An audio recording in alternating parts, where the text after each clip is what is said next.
ஒரு படத்தில் punch dialogue வைக்கிறதுலாம் உண்டு. புத்தகம் முழுக்க பஞ்ச் டயலாக்ஸ்னு சொல்ல முடியாது. அதை பஞ்ச் வரிகளாக வைத்து கொண்டிருப்பது. வந்தால் உள்ள ரஜினி சார் வந்து உட்காந்துருக்காரு. அடிக்கடி எப்போதாவது சந்திக்கிற போது பார்க்குற போது சொல்லுவார், நீங்கள் பேசுகிறதெல்லாம் நான் பார்த்துருக்கேன் கோபி, ரொம்ப நல்லா இருக்குது அப்படின்னு. அப்போல்லாம் ரொம்ப சந்தோஷமாக இருக்கும். ஆனால் அவர் பார்க்குறப்ப பேசுகிறதுங்கிறது பதட்டமாக இருக்குது.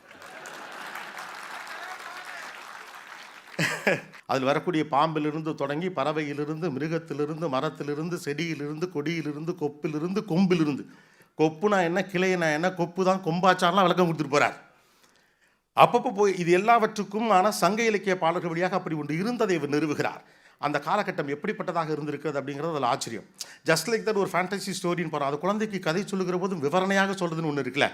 அந்த பறவை எப்படிப்பட்டது, அதனுடைய தன்மை எப்படிப்பட்டது, அது என்னவெல்லாம் சொல்லும், அதை ஒட்டிய நம்பிக்கை என்ன, அதனுடைய சக்தி என்ன, சுண்டா பூனை எப்படின்னு ஒரு பூனை, குட்டி பூனைன்னு சொல்லிட்டு முடிச்சிருக்கலாம். மண்டையெல்லாம் ஓடுது அந்த பூனை. இப்போ அது எப்படி இருக்கும், ஒன்று வாங்கி வளர்த்துடலாமா, இப்போ எங்கேயும் கிடைக்குமா, பெட் ஷாப்பில் ட்ரை பண்ணுவோமா அப்படின்னு சொல்லிட்டு. மண் என்பது போரால் கிடைக்கும், மனம் என்பது உயிரால் தான். உங்கள் அதிகாரத்தின் வழியாக நீங்கள் ஒன்றை எக்ஸிக்யூட் பண்ணிட முடியும். ஆனால் மக்களின் மனதை வெல்வது தான் உலகத்தின் ஆகப்பெரிய அதிகாரம். ஒரு போருக்கான, ஒரு அரசியலுக்கான, ஒரு நீதிக்கான, ஒரு அறத்துக்கான ஒரு கூற்றை சொல்லுதல் ஒன்று இருக்குல்ல. மண் என்பது போரால் கிடைக்கும், மனம் என்பது உயிரால் தான். மனிதனுடைய மனத்தை வெல்லுவது தான் அது. அது கம்பெனியாக இருந்தாலும் சரி, மீடியாவாக இருந்தாலும் சரி, அரசியலாக இருந்தாலும் சரி, எதுவாக இருந்தாலும் சரி தான். நீங்கள் ஃபோர்ஸ் பண்ணி ஒருத்தர் வேலையை வாங்கிடலாம். ஆனால் இன்வால்மெண்ட் உங்களால் ஒரு நாள் வாங்கிடவே முடியாது. உங்கள் கையில் அதிகாரம் இருக்கிற காரணத்தினால் இதை செய் நீ என்று உத்தரவிட்டு விடலாம், அந்த வேலையும் கூட நடந்து விடலாம். ஆனால் அது முழு மனதோடு நடந்ததா என்ற ஒரு மிகப்பெரிய கேள்வி இருக்கிறது. வரவேற்புரை வழங்கிய சீனிவாசன் சாருக்கு நன்றி. அடுத்தபடியா கடந்த கால் நூற்றாண்டா எல்லா தமிழகத்தில் இருக்கிற எல்லா வீட்லேயுமே ஒரு அண்ணனா தோழனா அத்தனை பேரோட அன்பையும் சம்பாதிச்சிருக்கிற பிரபல நிகழ்ச்சி நெறியாளர் திரு கோபிநாத் அவர்களை வாழ்த்துரை வழங்க அன்புடன் வாழ்த்துகிறேன்.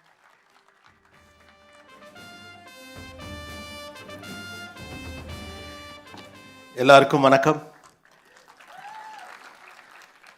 வேள்பாரி பேரே ஒரு ஆக்சுவலாக இங்கே ஒரு வீடியோ காட்டினப்ப பொதுவாக திரைப்படங்களில் வர்றப்போ அந்த ஒரு வைப் அதை பார்க்கலாம்.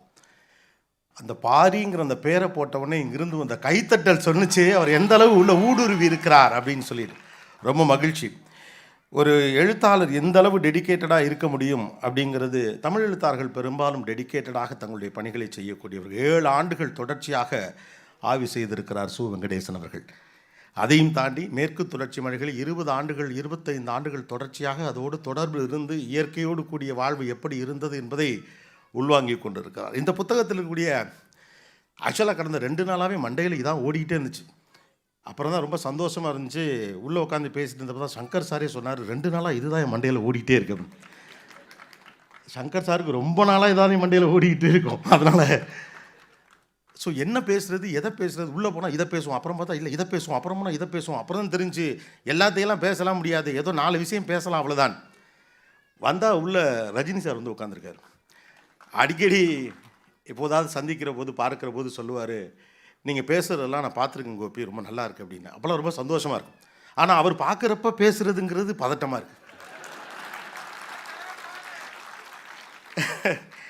ஒரு குறிஞ்சி நிலத்தினுடைய ஓவராலாக சு வெங்கடேசன் அவர்களை நான் இந்த இடத்துல எப்படி பார்க்குறேன்னா, ஒரு டூரிஸ்ட் கைடாக ஒரு இடத்துல ஒரு ஒர்க் பண்ணுற மாதிரி ஃபீல் ஆகுது. பாரியின் கைகளை பிடித்து கொண்டு கபிலரும், கபிலரின் கைகளை பிடித்து கொண்டு பாரியும் நடக்கக்கூடிய அந்த குறிஞ்சி காடுகளில், மலைமுகடுகளில் கூடவே இருவரின் கைகளையும் பிடித்து கொண்டே நடக்கிறார் சு வெங்கடேசன். போதாக்குறைக்கு அத்தனை பேரையும் கூடவே அழைத்து செல்கிறார். இதுதான் அந்த பாம்பு. இந்த பாம்புக்கு ஒன்று இருக்கிறது. இதுதான் அந்த கொல்லி விதை. மீன் வேண்டுமா சொல், மயக்கம் வேணுங்கிறத மட்டும் எடுத்துப்போம், மீதி எல்லாம் மயக்கம் தெளிஞ்சோடனே தானாக உள்ளே போயிடும் அப்படின்னு. ஒவ்வொரு கதாபாத்திரத்துக்கும் ஒவ்வொன்று. சில நேரங்களில் ஒரு குழந்தையிடம் கதை சொல்லும் அப்பாவை போல இருக்கிறது அவருடைய எழுத்து. பிள்ளைகள்கிட்ட கதை சொல்கிறப்ப இதுதான் கதைன்னு ஆரம்பிக்க மாட்டோம். ஒரு கதையை ஆரம்பிப்போம். அதுக்கப்புறம் அந்த கதை எப்படி டெவலப் ஆகும்னா, அந்த குழந்தை கேட்க கேட்க அதுலேருந்து ஒரு கதை வரும், அதுலேருந்து ஒரு கதை வரும். ஒரு இனக்குழுவுக்குள் போகிற போது இதை ஏன் செய்கிறார்கள், தெய்வமாக விலங்குனா என்ன அப்படின்னா அது ஒரு விலங்கு அப்படின்னு ஆரம்பித்து அதன் மீது இருக்கக்கூடிய நம்பிக்கை, அதை கைப்பற்றுவதற்காக நடந்த போராட்டம், அது சொல்லுகிற போது ஏற்படக்கூடிய வாய்ப்பு, இப்படியாக பல விஷயங்கள் பேசிட்டு போகிற மாதிரி ஒவ்வொரு விஷயத்தையும் சொல்லிட்டே போகிறார். குழந்தை திடீர்னு ஒரு கேள்வி கேட்டவுடனேயும் மறுபடியும் அங்கிருந்து இன்னொரு இடத்துக்கு உங்களை கூட்டிகிட்டு போகிறார். ஸோ அந்த எனக்கு என்னென்னா அந்த கட்டற்ற அவருடைய சுதந்திரம் ரொம்ப பிடிச்சிருந்துச்சு. ஒரு சுதந்திரமான மன உணர்வோடு ஒரு வீர காவியத்தை எழுதியிருப்பதெல்லாம் சாதாரண விஷயமே இருக்க முடியாது. இன்னிபிஷன்ஸே இல்லாமல் அதை அட்டன் பண்ணுறது அப்படிங்கிறது இருக்குல்ல, மையப்புள்ளிகளை இணைப்பது, ஒன்றோடு ஒன்று தொட்டு தொட்டு ஒரு தொடர் சங்கிலியை போல், ஒரு மாலை கட்டுவதை போல் நகர்த்தி கொண்டே போகிறார். ஒவ்வொரு கட்டத்தில் ஒவ்வொரு மாதிரி இருக்கார். ஒவ்வொரு கட்டத்தில் நம்மளை அழைச்சிட்டு போகிறார். ஒரு இடத்துல ரொம்ப சீரியஸ் ஆகிறார். எனக்கு ரொம்ப ஆச்சரியம் என்னென்னா, எப்படி ஒரு மனிதன் ஒரே ஒரு புத்தகத்துக்குள் தான் நினைக்கிற அத்தனையும் பேசியிருக்கிறார் என்பதுதான். அரசியல், நீதி, நிர்வாகம், அறம், கருணை, காதல், கலவி, காமம், வஞ்சனை, துரோகம், ஆத்திரம், எரிச்சல், கவிதை, இன்னும் என்னவெல்லாம் வேண்டும் உனக்கு எடுத்துக்கொள். ஒற்றை புத்தகம், 2 தொகுப்பு தான், வேணுங்கிறத எடுத்துக்க அப்படின்னு சொல்லி. இதில் ஒரு சூட்சுமம் இருக்கிறது. மிகச்சிறந்த ஒரு சூட்சுமக்காரராகத்தான் இந்த நூலாசிரியரை பார்க்க வேண்டியிருக்கிறது. இதில் எல்லா கதாபாத்திரமும் அவர் தான். இதில் எல்லா கதாபாத்திரமும் சு. வெங்கடேசனே. பாரி அவர்தான், கபிலர் அவர்தான், நீலன் அவர்தான், எல்லோருமே அவர்தான், ஆதினி அவர்தான். அதில் வரக்கூடிய எல்லா பெயர்களும் வீடுகள் இருக்க இப்போ வச்சிருக்கோம் நம்ம பேர், எல்லா கதாபாத்திரமும் அவர்தான். ஒவ்வொரு கதாபாத்திரத்தையும் அவர் சொல்ல விரும்பும் ஒரு செய்தியை சொல்லுவதற்கு மிகச்சரியான இடத்தில் மிகச்சரியான அளவில் பயன்படுத்தி இருப்பது தான் அந்த புத்திசாலித்தனம். மிக கடினமாக இந்த புத்தகத்தை இவர் உருவாக்கி இருக்கிறார் என்பதெல்லாம் தெரிகிறது. ஆனால் இந்த சூட்சுமத்தை கண்டுபிடிச்சு விட்டோம் நாங்கள் அப்படிங்கிறது தான்.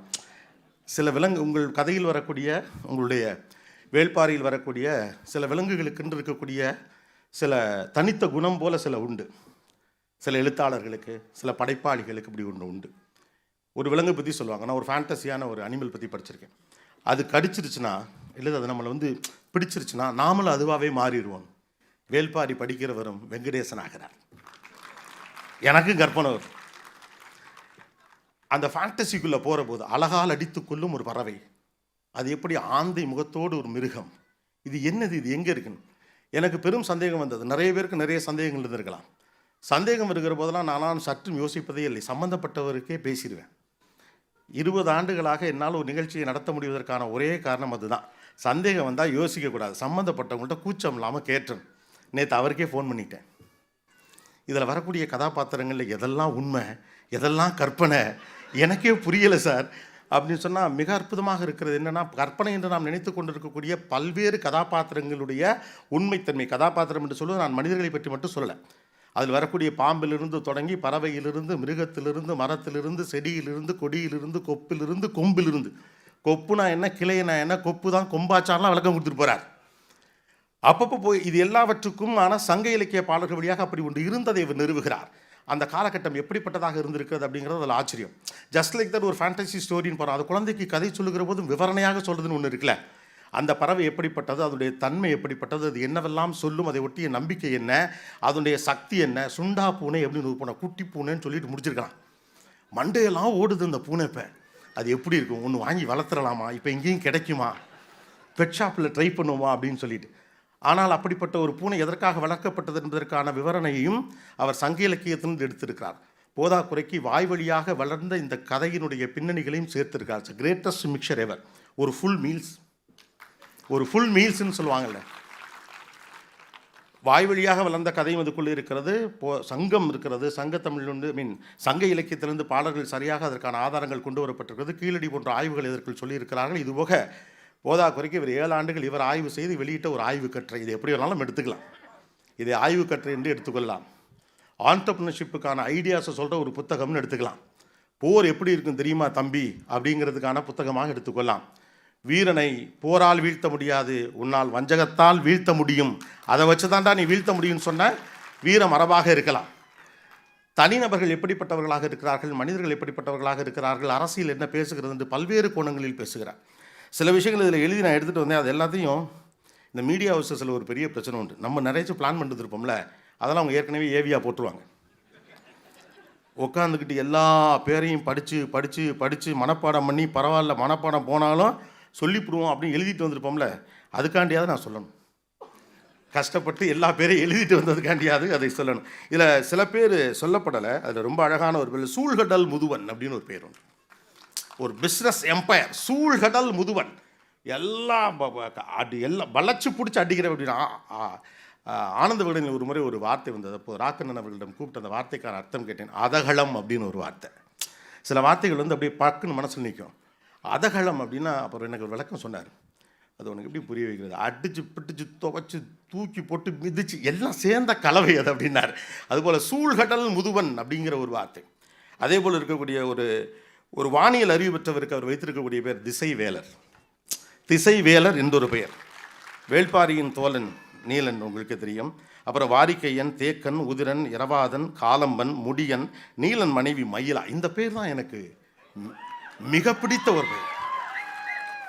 ஆதினியும் மயிலாவும் அவ்வளவு அழகாக பொருந்தும் பேராக இருக்கிறது.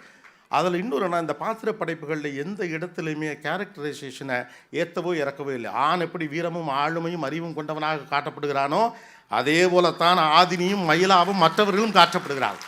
அவர்கள் சுதந்திரமானவர்களாக காட்டப்படுகிறார்கள். ஒரு தமிழ் பின்னணியிலிருந்து எழுதக்கூடிய, தமிழர் வாழ்வியலிலிருந்து எழுதக்கூடிய ஒருவருக்கு இயல்பாக அது அமைதல் ஒன்றும் ஆச்சரியம் கிடையாது, அப்படித்தான் வரும்.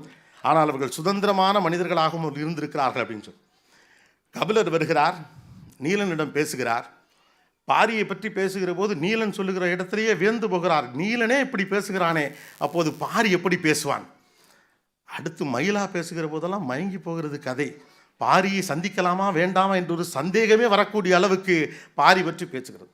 எனக்கு ஒரே சந்தோஷம் என்னென்னா, எப்போதுமே இந்த முதல் வரியோடு நம்முடைய வாழ்க்கை பல நேரங்களில் முடிந்து விடுகிறதோ அப்படின்னு தோணும். வாழ்க்கையில் பல சிக்கல் அப்படி தான், முதல் வரியோடு முடிந்து போகும். நமக்கு பாரி அப்படின்னா என்ன, வேள்பாரி.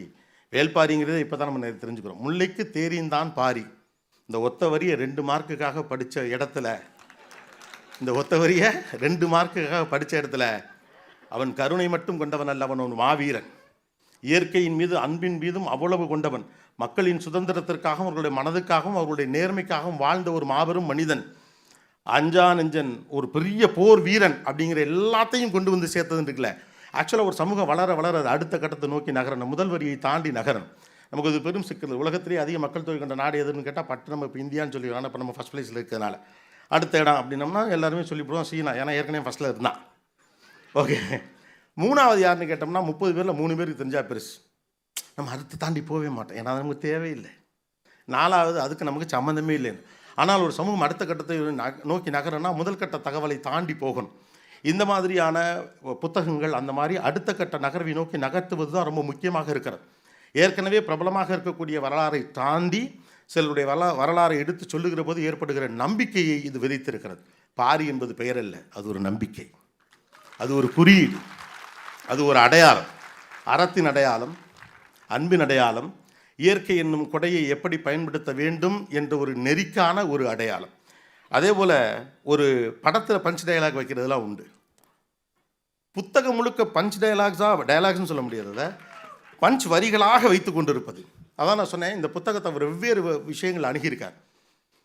குழந்தைக்கு கதை சொல்லுவது போல தான் அது எனக்கு இருக்குது. அவருக்கு திடீர்னு ஒரு விஷயத்தை சொல்கிறதுக்கு ஒரு ஆள் தேவைப்பட்டால் அதுக்கு ஒரு கேரக்டர் அங்கே வந்துடுறார். அந்த கேரக்டர் அதை பேசும். அந்த கேரக்டருக்கு அதுக்கான டைனமிக்ஸையும் அவர் பில்ட் பண்ணிடுறார். எதையொன்றையும் தேவையாக மாற்றுவது தான் வணிகம். எதில் எழுதியிருக்குது? வரலாறு பேசுகிற ஒரு புத்தகத்துக்குள்ளே இருக்கிற வார்த்தை, எதையொன்றையும் தேவையாக மாற்றுவது தான் வணிகம். ராத்திரி 2 மணிக்கு ஃபோனை போட்டு பிரியாணி தின்னா தான் இட்ஸ் அ பிளெஸ்ன்னு ஃபீல் பண்ணுற ஒரு உலகத்துக்கு செய்தி 2000 வருடத்திற்கு முன்பிருந்து வருகிறது. The most contemporary. ஒரு எழுத்து ரெலவெண்ட்டாக இருக்கணும், காலத்தை கடந்து அந்த காலத்தோடு அது தொடர்பு படுத்தணும். சமகால மனிதர்களின் உளவியலையும் அதன் சிக்கலையும் அவர்களுடைய வணிகத்தையும் அவர்களுடைய வாழ்க்கையும் அவருடைய அரசியலையும் அது தொடர்பு படுத்த வேண்டும். புத்தகம் முழுக்க அப்படியான கருத்துக்கள் தான் விரவி கிடக்கிறது. அதைத்தான் இந்த புத்தகத்துடைய சூட்சமமாக நான் பார்க்கிறேன். ஒரு மேலாண்மை புத்தகம் என்று கணக்கில் எடுத்துக்கிட்டோம்னா இது ஒரு மேலாண்மை புத்தகம். அரசியல் புத்தகம் எடுத்துக்கிட்டால் அரசியல் புத்தகம். எல்லாத்தையும் தாண்டி இது சு வெங்கடேசனின் புத்தகம். எல்லாரும் சு வெங்கடேசனாக இருப்பதால்.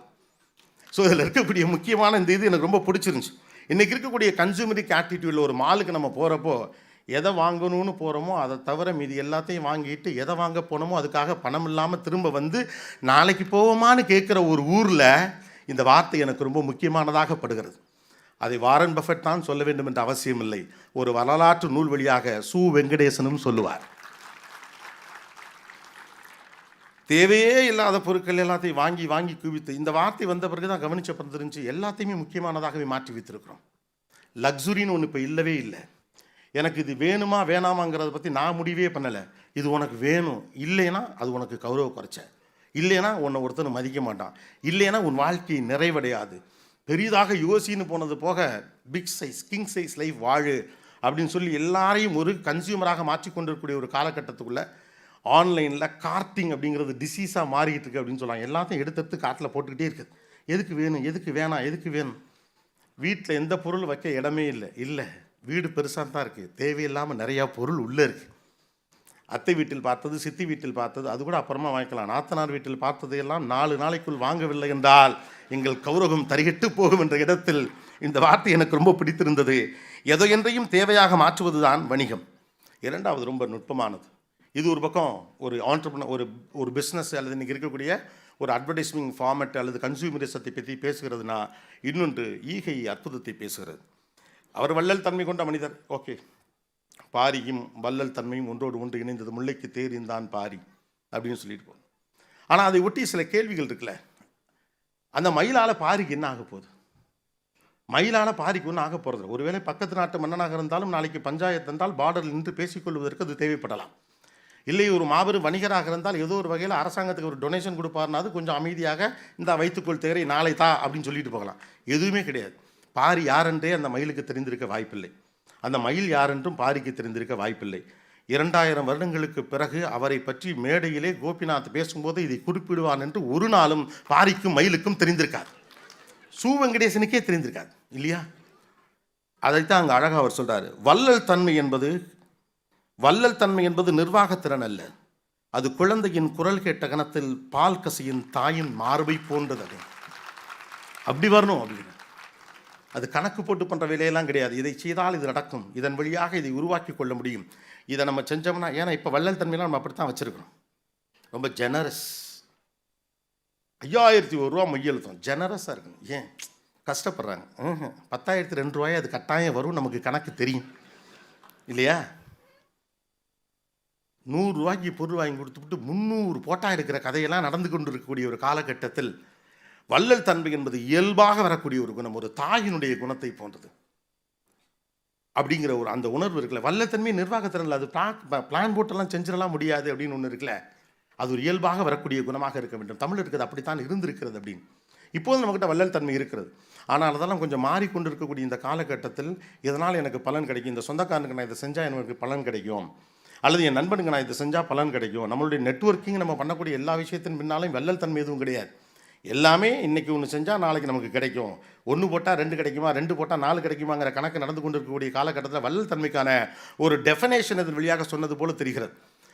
தான் நம்ம இதில் ஏற்கனவே பல வார்த்தைகள் இருக்குது. இடது கைக்கு கொடுக்கறது இன்னும் வலது கை கொடுப்பது இடது கைக்கு தெரியக்கூடாது அப்படின்லாம் பல வார்த்தைகள் இருந்தாலும் கூட எனக்கு ரொம்ப நுட்பமான விஷயமாக தெரிந்தது.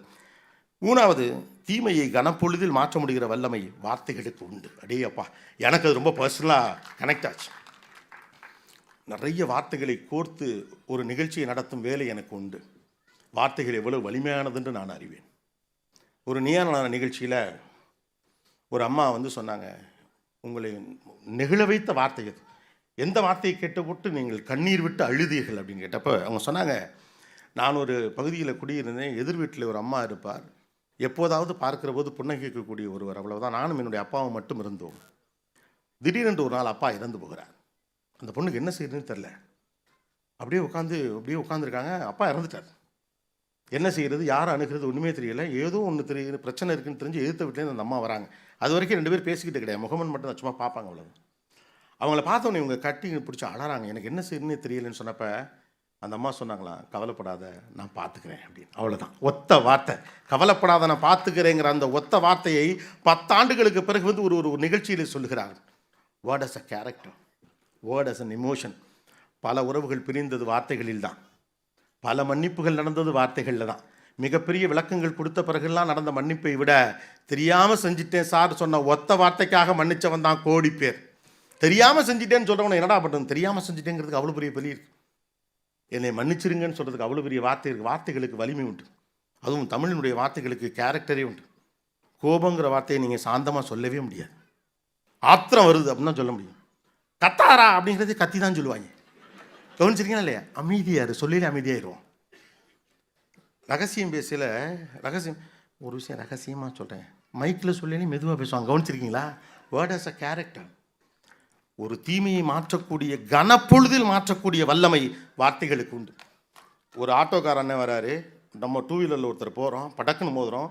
சண்டை வரப்போ முதல்ல 2 பேருமே சொல்லுவோம், ஓ மேலே தான் தப்புன்னு. இது நமக்கு பழக்கம். இறங்கணுன்னே நீ தான் தப்பு பண்ணேன்னு சொல்லிட்டா நான் தப்பு பண்ணலன்னு அர்த்தம். ஆனால் அந்த கோபத்தில் நீங்கள் இறங்குறப்ப டக்குன்னு அந்த 2 வீலரில் வர தம்பி அண்ணே சாரினேன்னு ஒத்த வார்த்தை சொன்னால் சரி போப்பா அப்படின்னு முடிஞ்சு போச்சு. ஒரே வார்த்தை தான். அவர் யாருன்னு எனக்கு தெரியாது. நான் இறங்கையில் ஒரு 2 அடி அடிக்கணும்னு நினச்சி கூட இறங்கியிருப்பார். அவர் ஒத்த வார்த்தை தான். 10 ஆண்டுகளாக விரோதம், 15 ஆண்டுகளாக பேச்சுவார்த்தை இல்லை. ஏதோ ஒரு கல்யாண வீட்டில் பொது நிகழ்ச்சியில் 2 குடும்பமும் சந்திக்கிறது.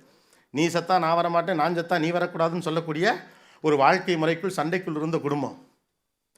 2 பேருக்கு நேருங்க தான் சந்திச்சு விட்டாங்க. என்ன பண்ணுறதுன்னு தெரியல. இந்த பக்கத்தில் இருக்கவர் அவர் எப்படி எதிர்கொள்றதுன்னு தெரியாமல் நல்லா இருக்கியான்னு ஒரு வார்த்தை கேட்டுவிட்டார். அவ்வளோதான். கட் பண்ணோம்னா பந்தியில் 2 பேரும் கறிச்சோறு சாப்பிட்டுட்டு இருக்காங்க. ஆமாம், 15 வருஷத்துக்கு முன்னால் நம்ம எதுக்குடா சண்டை போட்டோம்? சண்டை எதுக்கு போட்டோம்னே தெரியல. ஒத்த வார்த்தை பேசி முடிச்சுட்டு போயிடுச்சு. நல்லா இருக்கியாங்கிற ஒரு வார்த்தை நிச்சயமாக மாற்றும். தீமையை கனப்பொழுதில் மாற்ற முடிகிற வல்லமை வார்த்தைகளுக்கு உண்டு அப்படிங்கிற அந்த பஞ்ச் டயலாக் அப்படின்னு தான் நான் சொல்லுவேன். அது எனக்கு ரொம்ப பிடிச்சிருந்தது. அதே போல் மண் என்பது போரால் கிடைக்கும், மனம் என்பது உயிரால் தான். உங்கள் அதிகாரத்தின் வழியாக நீங்கள் ஒன்றை எக்ஸிக்யூட் பண்ணிட முடியும். ஆனால் மக்களின் மனதை வெல்வது தான் உலகத்தின் ஆகப்பெரிய அதிகாரம். ஒரு போருக்கான, ஒரு அரசியலுக்கான, ஒரு நீதிக்கான, ஒரு அறத்துக்கான ஒரு கூற்றை சொல்லுதல் ஒன்று இருக்குல்ல. மண் என்பது போரால் கிடைக்கும், மனம் என்பது உயிரால் தான். மனிதனுடைய மனத்தை வெல்லுவது தான் அது. அது கம்பெனியாக இருந்தாலும் சரி, மீடியாவாக இருந்தாலும் சரி, அரசியலாக இருந்தாலும் சரி, எதுவாக இருந்தாலும் சரி தான். நீங்கள் ஃபோர்ஸ் பண்ணி ஒருத்தர் வேலையை வாங்கிடலாம். ஆனால் இன்வால்மெண்ட் உங்களால் ஒரு நாள் வாங்கிடவே முடியாது. உங்கள் கையில் அதிகாரம் இருக்கிற காரணத்தினால் இதை செய் நீ என்று உத்தரவிட்டு விடலாம். அந்த வேலையும் கூட நடந்து விடலாம். ஆனால் அது முழு மனதோடு நடந்ததா என்ற ஒரு மிகப்பெரிய கேள்வி இருக்கிறது. இப்படி வழிநடுக போய்கொண்டே இருக்கிறது. ஒவ்வொரு கட்டத்திலும் ஒவ்வொன்றை சொல்லிக்கொண்டே இருக்கிறார். இப்போ 4 டைமென்ஷன்லாம் எடுத்ததுக்கான காரணம், ஒன்று போரை பேசுகிறது, இன்னொன்று வாழ்வியலை பேசுகிறது, இன்னொன்று வணிகத்தை பற்றி பேசுகிறது, இன்னொன்று சமகாலத்தை பற்றி பேசுகிறது. எல்லாமே ரெலவெண்ட்டாக இருக்குது. அதனால தான் நான் சொன்னேன், இவர் பாரியின் கையையும் கபிலரின் கையையும் பிடித்து கொண்டு கூடவே நம்மையும் அழைத்து கொண்டே போகிறார். பின்னால் போகிற ஒவ்வொருவரும் அதுக்குள்ளே போகிறோம். காடு மலையெல்லாம் ஏறி இறங்குகிறார் சு. வெங்கடேசன். கூடவே நம்மையும் அழைத்து கொண்டு போகிறார். ஆனால் சற்றும் களைப்பாக இல்லை. புத்தகத்தை மூடி வைக்க மனசே வரவில்லை. எனக்கு இந்த புத்தகம் பரிசாக கிடைத்தது. ஒரு புத்தக கண்காட்சியில் பேச போன போது இந்த 2 தொகுப்பையும் என்னிடம் கொடுத்தாரு. நான் போட்டோக்கு போஸ்ட் கொடுக்கல, இப்படி பிடிச்சி படக்கு மட்டும் கீழே போயிட்டேன். என்னடா இவ்வளோ வெயிட்டாக இருக்குது இந்த ஒரு புத்தகம் அப்படின்ட்டு. அவ்வளோ வெயிட் இருக்க தானே செய்யும். எத்தனை உணர்வுகளை தாங்கி இருக்கிறது அந்த புத்தகம். எவ்வளவு கவலைகளையும், போரையும், வஞ்சகத்தையும், மன்னிப்பையும், காதலையும். ஐயோ, பெரிய காதலை இவ்வளோ அழகாலாம் சொல்லிடலாம் ரொம்ப நாளாச்சு சார். ஓகே, ரொம்ப மகிழ்ச்சி இந்த மாதிரியான நிகழ்ச்சியில் வந்து பேசுவதற்கான வாய்ப்பு கிடைத்ததற்கு. மற்றவர்களும் பேசுவதற்கான எனக்கு ஒரு 20 நிமிடம் கொடுத்துருந்தாங்க. ஸோ அதனால் இதோட இந்த இடத்துக்கு வரணும்னு. பட் எனக்கு ரொம்ப மகிழ்ச்சியான விஷயம் இதோடைய ஓவியங்கள். ஐயா மணியன் செல்வம் அவர்களுக்கு உண்மையிலேயே, ஏன்னா இனிமே என்ன வேணாலும் வரட்டும், ஏஐ வரட்டும், இதெல்லாம் வரட்டும், இந்த ஸ்ட்ரோக்கை யாராலையும் கொண்டு வர முடியுமான்னு எனக்கு தெரியல. கண் முன்னால் வந்து நிற்கிறாள் ஆதினி. ஒவ்வொருத்தரும் கண் முன்னால் வராங்க. பாரு அந்த லுக் அண்ட் ஃபீல் பாருங்க. இவர் எப்படி இருப்பார்னு எப்படி இது பண்ண முடியும்? இது எல்லாவற்றையும் விட ஒன்று என்னென்னா, தான் உணர்ந்த ஒன்றை, தான் நேசிக்கிற ஒன்றை, தான் நம்புகிற ஒன்றை, தான் பார்த்த ஒன்றை, தன்னுடைய கற்பனையெல்லாம் தாண்டிய ஒன்றை, தன்னுடைய கட்டற்ற சுதந்திரமான கற்பனையால் கிடைத்த உணர்வையும் தகிப்பையும் அந்த வார்த்தை தன்னுடைய வாசகனுக்கு கொண்டு போய் சேர்ப்பது என்பது ஒரு எளிதான விஷயம் அல்ல. அது மிக இயல்பாக வாய்த்திருக்கிறது சு. வெங்கடேசன் அவர்களுக்கு. வாழ்த்துக்கள் சார். பாரியின் வாசகர்களுக்கு நன்றியும் வாழ்த்துக்களும். நன்றி.